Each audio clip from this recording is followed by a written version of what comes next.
Hey, what is good, ladies and niggas? It is your boy MoonMonkey coming at you with a kind of like a continuation of a series that I did way back when Super Smash Bros. Was on the way out to on the store shelves, and that's pretty much my Let's Talk series. Now, since Super Smash Bros. Is out, there's no real reason for me to do a Let's Talk on it, but I kind of feel like I need to bring it back for the sake of Paper Mario Color Splash. And there's quite a lot to talk about, so what I want to do in this video is to kind of explain to the niggas, and hopefully to Nintendo, because honestly, at this point, I don't know how in the world to even voice this opinion to Nintendo, because I'm kind of at a loss right now. So I guess if I put it out there in video, hopefully somewhere out there, some nigga could share this shit around, and it could just be spread apart, and people could understand the frustration of why we are upset with Color Splash, Sticker Star, and any other game that kind of follows those games' trends, alright?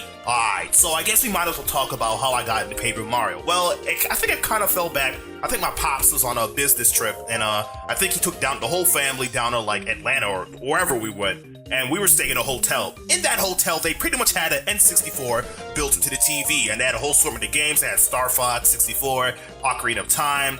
They had some Star Wars game, and I believe they had Paper Mario. Me being bored as fuck, I did Ocarina of Time. I did Star Fox, and then in the midst of being bored one Saturday night, I decided to, hey, let me try this Paper Mario game, alright? Let me play. And bruh, that game had me hooked. I know the Hotel N64 always reset it when you turned it off, so I constantly had to go through like the beginning tutorial of the game just so I could get into the meaty part of like fighting enemies. Fought the Goomba King like 3 or 4, 7 times before I got fed up and said, you know what, I'm not gonna turn off the N64. Try to go as far as I could. Bruh, I was hooked on that game, bruh. Like the combat got me hooked. It was interactive and shit. I ain't even played no RPGs like that before, so that shit got your boy fiending for the Paper Mario. And I think this was probably like 2003, probably 2002, probably like 1 or 2 years after the game's release. I believe it released in 1999. I believe it was like one of the last games on the N64. We'll come back to that point later, but it was at the last part of the N64, and that game was pretty much like the swan song. I think that and Conquer was like the swan songs for the game, but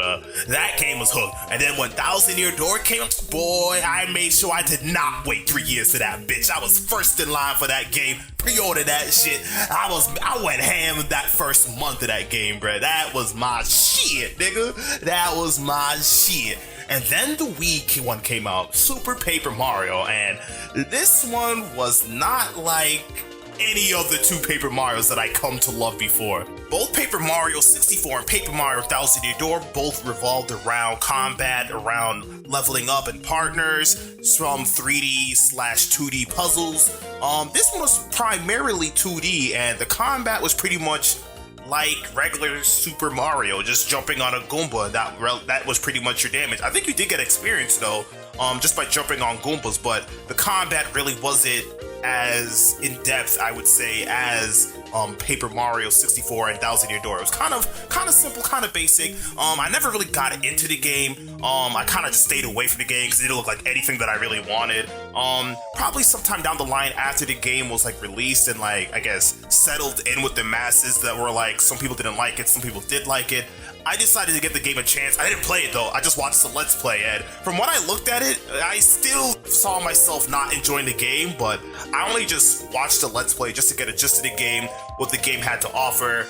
The story is alright. The story's alright, I ain't gonna knock the story. The gameplay is where it pretty much just lost me, so I just kind of just watched it, saw the person go through it. He seemed to enjoy it, so it kind of made the Let's Play all the better, but I see the appeal in Super Paper Mario. But these next 2 titles, which we're going to talk about, I don't see the appeal at all. That brings us to Paper Mario Sticker Star. Now, whereas Super Paper Mario, I could kind of see why niggas liked it. Sticker Star, it kind of just made me mad looking at it, because Super Paper Mario, it was kind of like its own little side thing. It almost had its own name as well. Super Paper Mario. It wasn't like regular Paper Mario, it was Super Paper Mario. It was its own kind of game, had its own different type of playstyle. Paper Mario Sticker Star was pretty much Paper Mario 64 and Thousand Year Door, but it just stripped away everything that I liked about it. And to understand why I don't really like Sticker Star, we pretty much just have to talk about why I like 64 and Thousand Year Door, and in order to do that, we might as well just go right down the list. So, right off the bat, I guess we could kind of start off with was experience. Now, experience was pretty much crucial. Any RPG experience is crucial. That's what you need to kind of progress through the game, because you're going to get tougher enemies and more annoying obstacles they have to get through. And that's pretty much what experience kind of helped you with. It gave you HP so you could live longer, FP so you could use more of your special moves, and BP, which allows you to use more of a variety of special moves. So you could equip a wider variety of shit. Certain special moves required more BP, so you had to level up and to build up that BP bank. So I kind of like that whole progression system. It's kind of like management. In Sticker Star, there was no experience, which means there is no FPs, which means you had no special moves, which means that you didn't need your BP at all because there were no special moves. So how did you attack at all? Well, they gave you stickers. So if there was no real reason to gain experience, why do you need to fight any of the common enemies at all? Like, honestly, it just pretty much took all the common enemies. Picture it like this. Let's say you're playing, I don't know, Heart Gold, Soul Silver, and you pretty much just completed the whole Johto area, right? And now it's time to make your way down to the Kanto area, right? So you decide to head your ass over there, and now that you have pretty much a team of like what? I don't know, like 50, 60, I don't know what level you are by the time you're done with the Elite Four. It's been a while, but whatever. Let's say you have some fairly high level Pokemon, right? And now you're heading into this new area, but in order to get to the new area, you're gonna have to bob and weave through, I don't know, like a big patch of grass of like low level Pokemon. We're talking about like level 2 to 3 Pidgeys and Rattatas right now. You don't want to fuck with these niggas because they're wasting your time, but you need to get through the grass to kind of get to the destination. That is what Sticker Star became. You became a level 80 level Pokemon trying to get to a destination with a whole bunch of motherfucking Rattatas in the grass, annoying you. You don't want to fight them. They're annoying. They're useless. You're not getting anything from them, and they're just in the way. That's what it became. It became a nuisance. It took away the fun out of searching for enemies to fight, leveling up, managing your stats, and all that shit. So that's pretty much why the whole experience thing kind of soured it a little bit for me on Sticker Star. Now, that's only point one why I don't like it. Let's go on to the next point. Partners. Partners was pretty much like an integral part of Paper Mario for me because you're pretty much building up a squad. You know, you gotta have a squad if you're going to be an RPG. You gotta have a squad. You can't be a one-man. Well, you can. You can be a one-man army, but most RPGs, you have to build up a squad, and that's what we kind of did in 64 and Thousand Year Door. You built up a squad, and each one of these partners that had special abilities that helped you for certain battles. You needed your partners because they kind of were a little bit more useful than other ones in certain cases, and they had special abilities outside of battle, so they help you to look and traverse certain areas. So that's what kind of made Paper Mario real dope for me. Sticker Star, there was none of that really. All you really had to do was just kind of, it's pretty much platforming, honestly, so it kind of took all the exploration. At that point, you might as well just be playing Mario 3D Land, honestly, because it is pretty much 3D Land with the paper aesthetic. So that's pretty much why there was like no partners. Like, I don't understand that. And the partners helped for the combat, so it made it even more powerful because not only did you have FP, BP for more all your skills and all that shit, you also had your partners, which also helped you out. You did not get none of that in Sticker Star. Second, we talking about the whole world as itself. In pretty much Paper Mario 64, it was an actual world, bro. You had to like go from point A to point B. You had to explore this shit, right? In Sticker Star, it was broken up into levels, so there was no exploring. It was pretty much go to point A to point B. Then once you complete the level, then you move to the next task and just go point A to point B again. Paper Mario 64, on the other hand, it was more of like an overworld. You had to you can move around freely. There's a place you could go. You could do mini games from here to there. You could actually go back. You could do side quests. There was none of that. There was none of that in Sticker Star. So that's why it kind of just made Sticker Star feel flat compared to 64 and Thousand Year Door. Took away all the good shit, left you with pretty much a bare bones Paper Mario. But of course, anytime someone like me, a fan of like the first two Paper Marios, says something like, oh, I don't like this new color splash because it looks like Sticker Star, then you get these people that use this argument, because I've seen this argument quite a bit, thrown out quite a bit since the game has been released in the last 2 days. They like to say, how are you going to judge the game when the game was just announced? We don't have that much information. That is the dumbest, no, I shouldn't say the dumbest. It's the fucking dumbest rebuttal ever, bruh. It's the fucking dumbest, bruh, because one, it insults us all as human beings because it pretty much assumes that we cannot use critical thinking skills and be able to analyze the information given, bruh. GameXplain does it all the fucking time, bruh. Like, you telling me that you can't build your own bootleg analysis machine, bruh, to actually think for yourself and look at the information given and shown in the video? Are you telling me you can't do that, people? If I could do it, I know you can do it as well. And if you aren't able to do it and you cannot see the difference, motherfucker, I'm gonna show you. I'm gonna show you. I built my own fake ass analysis machine. Yes, my nigga, welcome to a new installment of Shame Explain, bruh. We got no shame, bruh.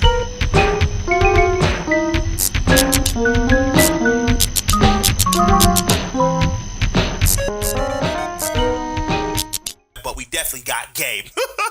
Let's do this shit. Right off the bat, you can already see that we got a motherfucking world map. World maps. That wasn't in Paper Mario 64 and motherfucking Paper Mario Thousand Year Door. You didn't go to your levels like that. That might be a point towards Sticker Star. But wait, maybe you might be looking at the map in the menu system. Alright, maybe so, maybe so. We'll give you the benefit of the doubt. Wait, what the fuck is this? It's a star. Oh, I see these stars. These are the same motherfucking shits that we saw in Paper Mario Sticker Star. These shits were used to mark the end of the level. So anytime you reach these stars, that was the end of the level, you get your rewards and you move on to the next level. That's already a mark right now that levels will not be based on like chapters or anything like that. More so they'll be based on specific standalone levels that you probably go from level to level. So right off the bat, we already know how the level structure of the game's gonna be. 2. We already know how the combat is not going to implement any experience, no badges, no FP at all. How do we know this? Well, we have video footage of the actual combat. And you can't use that argument, well, we haven't seen any combat, because we actually have. Maybe not in America, but we actually have seen it in the European version. We actually saw a full battle right off the bat from the actual initiation of the attack. The nigga putting his finger on the card to color the shit, which is a dumb, I'm not even going to talk about that. But the nigga actually colors the card, flicks it on the battlefield, then Mario executes the attack, and then you see the Shy Guys die. And then what happens when the Shy Guys die? You don't see experience comes on the screen. You see money rain down like Mario's in a motherfucking strip club, bruh. Typically, that type of shit only happens after the match. Typically in Paper Mario, I'm gonna show you right here, you actually kill the enemy, you get your star points. Look at the star points, my niggas. You see the star points right after? You see that pose? Mario would typically do that after the fight, directly after the fight. And then once the game was over, then you see the coins shoot out. Then you see the money come out. Then you see the money start raining like the nigga is a stripper. That's the only time. So, right off the bat, if they're skipping right to the money in battle, that already tells me that there's gonna be no experience. Once again, you're not even seeing FP in this shit, bruh. You're just seeing that red, yellow, blue paint meter. So, right off the bat, we're pretty much saying that BP and FP are gonna be replaced by this color system. We haven't seen anybody else besides that Shy Guy. We haven't seen anyone besides the Koopa. We've literally seen, like, what, 4 or 5 characters? We've seen Mario. We see that little paint bucket. We've seen Princess Peach. We've seen a Koopa. We've seen Shy Guys. And then we saw a butt fuck of Toads, bruh. A whole butt fuck of Toad right there. That's a whole lot of Toad to Mario and original cast ratio. That's way too many Toads. Toads are starting to look like the minions of the Paper Mario franchise. Lord help me, bruh. So the next time anybody says that we don't know enough information based on our trailer, they lying. And now we know it. It honestly puts us in this weird position because the fans of like the older games, for some reason, have to struggle and fight against other fans that bring up these other argument that kind of like stifles and puts down such suggestions of having a Paper Mario Thousand Year Door sequel out the window. You get these people that's saying, oh, why are you whining? You haven't even played the game yet. Even though we've seen clear signs that the game will play just as past games like Sticker Star have. And if we didn't like Sticker Star, there's no way we're gonna like Paper Mario Color Splash. There's also the people that use this argument saying that, oh, the old people that like the old Paper Mario, they're just people that are stuck in the 2000s that don't like change. And it's like, that's not a really good of an argument because we like change because we like the changes from Paper Mario 64 to Paper Mario Thousand Year Door. We just don't like change for the sake of change. Like, it seems like unnecessary changes have been made to the series just for the sake of being innovative. Sometimes a game does not need to be changed and radically altered to be fun. Like, you don't need to have this radically new concept for the game to be fun. Sometimes all you really need is a new story, some new mechanics, some new puzzles, and maybe some new elements. Nothing drastic. You don't need to overhaul the game for it to be fun. I mean, honestly, if you played any new Super Mario game, you would know the concept of games staying exactly the same and getting the same amount of value added. I don't know why they feel the need to radically change Paper Mario, and yet new Super Paper Mario games stay pretty much exactly the same. I don't understand this. All I really wanted was to kind of give you niggas perspective on why people are frustrated with Paper Mario, because we're gonna have to deal with all these things. Like, we obviously see that the game is not like Paper Mario 64 and Thousand Year Door, as I mentioned before, and that we're gonna have all these people that are using all these arguments to kind of like throw our opinions to the wayside of saying, the game's not out yet, how are you gonna judge a game and we don't know nothing about it, when we clearly know quite a bit about it just based on the information that we're given. I don't understand like how we're gonna have to keep on fighting against these people that I don't know, it's like they don't want RPG back, and like the people that do like Sticker Star, they keep on saying, am I the only, you always see this comment, am I the only one that likes Sticker Stars? Like, obviously not, nigga. I've seen that shit like 35,000 times. You're not the only one who likes Sticker Star. Sticker Star isn't really liked by everyone, but I'm not saying that nobody likes it. People do like Sticker Star. The series became popular not because of Sticker Star, but it was because of RPG elements that was in 64 and Thousand Year Door. And the painful thing about it is that based on like seeing like how like the game was marketed and like the platform that was arrived, Paper Mario Sticker Star actually sold more than Paper Mario Thousand Year Door and Paper Mario 64. And people would say, so why should we even bother supporting those games if the Sticker Stars are the ones that brought the series to success? Well, you're gonna have to keep in mind of what platforms these games were released on. The GameCube, although it was powerful, although it was pretty niche, it really didn't sell that spectacularly compared to, I don't know, the 3DS, which is pretty much like on par with like the DS. So how are you going to compare an install base of the 3DS to a small ass install base of the GameCube? Obviously, I'm pretty sure if the Paper Mario Thousand Year Door was as popular, if the GameCube was as popular as the 3DS and Thousand Year Door came out, we wouldn't know how much the sales would be. We don't know if it's going to be exactly the same as Sticker Star or even more. We just know that 3DS has a bigger install base, and obviously it appealed to more people was able to buy it, as opposed to the N64 and 3DS. So using that whole sales argument doesn't really count, because you're gonna have to take into account to what were the consoles that was actually released on, and why it sold as much. The install base, you gotta look at those shits, right? You gotta look at the shits. And it's very disheartening because someone actually brought up that in a past Ask Iwata, Iwata actually said that he wanted Sticker Star to be the staple of how Paper Mario games should be going forward, and that Mario and Luigi games would be the go-to RPG games. And that is very disheartening because I personally do not really mess with Mario and Luigi games. I kind of prefer Paper Mario as opposed to Mario and Luigi games. I kind of like the combat better in Paper Mario. That's just me. I know some people might like Mario and Luigi better, but that's just me. But I do feel like fans of Paper Mario, the old school ones, they could still voice their opinions. I don't know if they raise a big stink about it, like people who are not really proud of Metroid Prime Federation Force. They can make a big stink about it, because I'm pretty sure Nintendo is aware of the backlash of Federation Force. Because if you look at that past Direct, they did everything possible in their power to try to make that argument that Federation Force was a game that was worth your time. They try to make that argument, and I don't know if we can try to make Nintendo aware that we do not like Sticker Star. Well, all I gotta say is that we could at least try to make that argument. Of course, there's gonna be people that's saying, why would you want to make that argument that we don't like Sticker Star when I myself like Sticker Star? Like, I don't know. It's honestly gonna have to be it's gonna have to be a battle of the masses, honestly. If the fans are gonna have to push for what they want the most, and I guess it's gonna have to come to the fact that the niggas who want RPG elements we're gonna have to push for it, and for those who don't want it, they're gonna have to try to push against it. I hate that it has to kind of be like that, but it's gonna have to go like down like that, my nigga. Like, somebody's gonna have to move to the side, and right now it doesn't look like Paper Mario RPG, the old school niggas, don't want to back down, bruh. They don't want to back down. But that's pretty much my little video right now, my let's talk of what I would like to see for Paper Mario Color Splash. Well, Paper Mario in general, I just want the game to just be an RPG again, bro. Is it so hard to ask for that?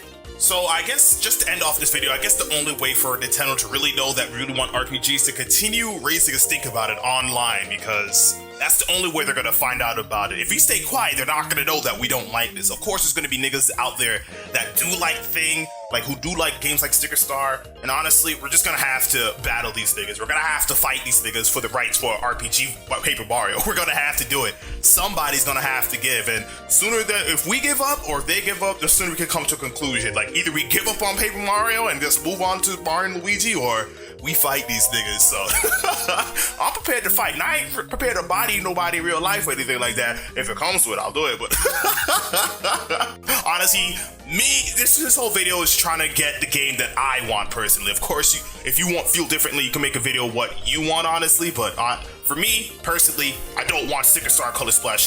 They don't appeal to me. Not interested. I can look at the game until I don't want it. Why don't you play it? No, I can look at a game until if I don't want to play it. Like I said in my Mario Kart 8 discussion video, I can look at a game until if I don't want to play it. And I don't want to play this Color Splash game. There's no way I'm gonna touch that shit at all. So yeah, that's pretty much my video though. I've been rambling quite a bit, but I just wanted to make sure like I got all my thoughts together, and like I know I probably just like regurgitated the same shit over and over again, but I just wanted to get like the points nailed home. Like, this shit just needs to stop for me. It just needs to stop. But yeah, like, comment, and subscribe if you like the video. Feel free to leave your thoughts down below. And yeah, we gonna be in here in the same exact place, doing the same exact thing. And I think I'll see y'all niggas later. Alright, peace.